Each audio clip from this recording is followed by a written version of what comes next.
Présentation de XNView, deuxième partie. Nous allons étudier les icônes qui n'ont pas été passées en revue dans la partie précédente.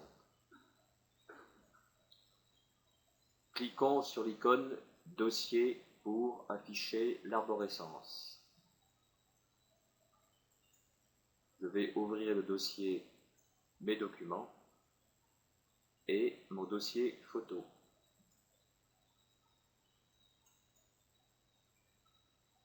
Je vais ouvrir le dossier Bretagne Arbaradose.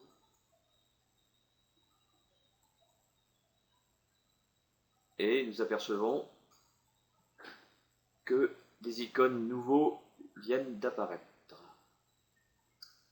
Par exemple, l'icône précédente,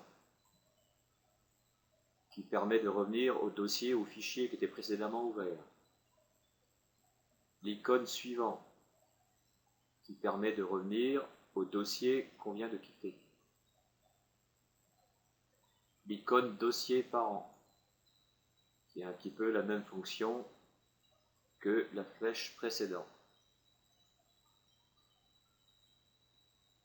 Ensuite, nous avons l'icône nouveau dossier, qui permet de créer un nouveau dossier dans le dossier en cours. Ensuite, nous avons un icône renommé. Je sélectionne ma première image, puis la totalité des images. Je clique sur l'icône renommée et vous voyez que s'ouvre cette fenêtre que vous connaissez déjà, renommée par l'eau. Ensuite, nous avons un icône effacé,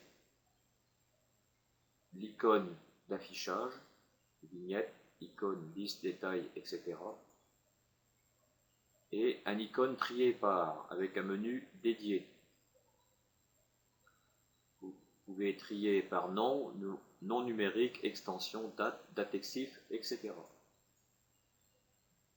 Je vous fais remarquer que si vous avez renommé vos fichiers avec un rang, par exemple de 1 à 14, 15 ou 16 par exemple, il est bon de cocher trier par nom numérique pour afficher le dossier du premier au dernier. Ici, vous avez un icône filtré avec un menu dédié qui permet de filtrer le type de fichier, images, vidéos, son, archives, personnalisé. Un icône réactualiser le dossier et l'icône favori qui permet d'ajouter un fichier ou un dossier dans cette fameuse colonne repérée par les deux petites étoiles bleues.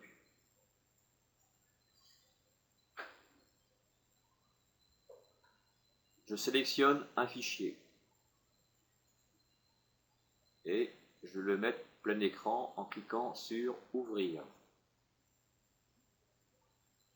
Là, on s'aperçoit qu'une nouvelle barre d'outils s'affiche à partir du moment où on a mis une image au format plein écran. Donc, on connaît déjà l'icône rotation anti-horaire, l'icône rotation dans le sens horaire, et voilà une nouvelle icône miroir vertical. Miroir horizontal. L'icône rotation JPEG sans perte que nous connaissons. Une nouvelle icône avec un menu dédié qui permet de régler la luminosité, la teinte, le contraste, etc. Un icône enlever les yeux rouges, nous l'étudierons plus tard. Un icône agrandir l'image, un icône qui permet de revenir à l'échelle normale et un icône rapetisser l'image.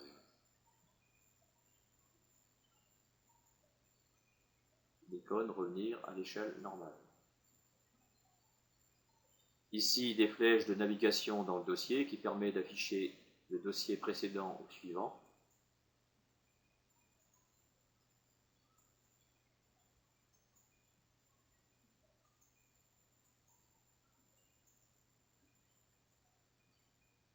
Ici, un icône qui permet d'afficher un diaporama rapide du dossier en cours.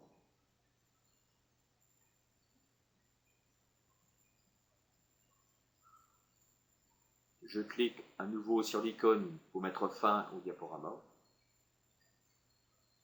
L'icône propriété que nous connaissons.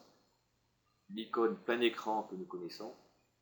L'icône opération sur les fichiers déjà étudiés. L'icône rechercher que nous avons étudié également. L'icône imprimer, scanner, convertir, capturer, l'icône option et l'icône à propos. Je clique sur l'icône parcourir pour afficher l'arborescence des dossiers. Je vais aller chercher un autre dossier pour faire une correction des yeux rouges.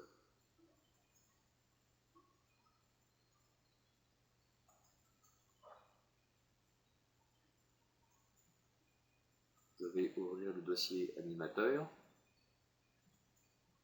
le dossier fichier test, et je sélectionne le fichier grenouille aux yeux rouges. Je fais une sélection autour d'un œil et je clique sur l'icône enlever les yeux rouges. Hop, la correction est immédiate.